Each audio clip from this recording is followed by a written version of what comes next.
நம்ம தர்பூசணிக்கும் பாருக்கும் சண்டைங்க. மாறி மாறி கிளாஷ் ஆகிக்கிறாங்கங்க.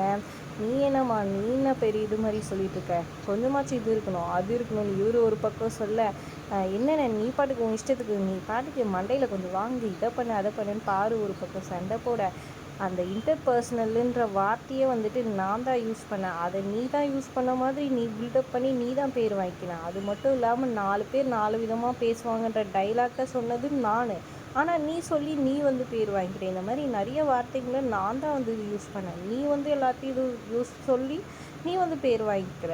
மற்றவங்க இது பண்ணதுக்கெல்லாம் நீ பேர் வாங்கலான்னு பார்க்குறியா? இதெல்லாம் கொஞ்சம் கூட சரியில்லை அப்படி இப்படின்னு 2 பேரும் மாறி மாறி கத்திருக்காங்க. நீ எப்படின்னா கத்தின்னு கடை அப்படின்னு சொல்லிட்டு பாரு இது பண்ண, என்ன இதுங்க ரெண்டும் சும்மா கத்திட்டு கிடக்குன்ற மாதிரி ரியாக்ஷனோடு எல்லாம் கண்டுக்காமல் அவங்கவுங்க வேலையை பார்த்துக்கிட்டு கிடக்குறாங்க. இவங்க 2 பேரும் கிச்சனில் இருந்துக்கிட்டு கத்திட்டு இருக்கிறாங்க மாறி மாறி. இன்னைக்கு கத்திப்பாங்க, ஈவினிங்குள்ளே எப்படியோ பேசிப்பாங்க. இதுதான் நடக்க போகுது. நீங்கள் என்ன நினைக்கிறீங்கன்றதை மறக்காம கமெண்ட் பண்ணுங்கள். வீடியோ பிடிச்சிருந்தா லைக் பண்ணிக்கோங்க.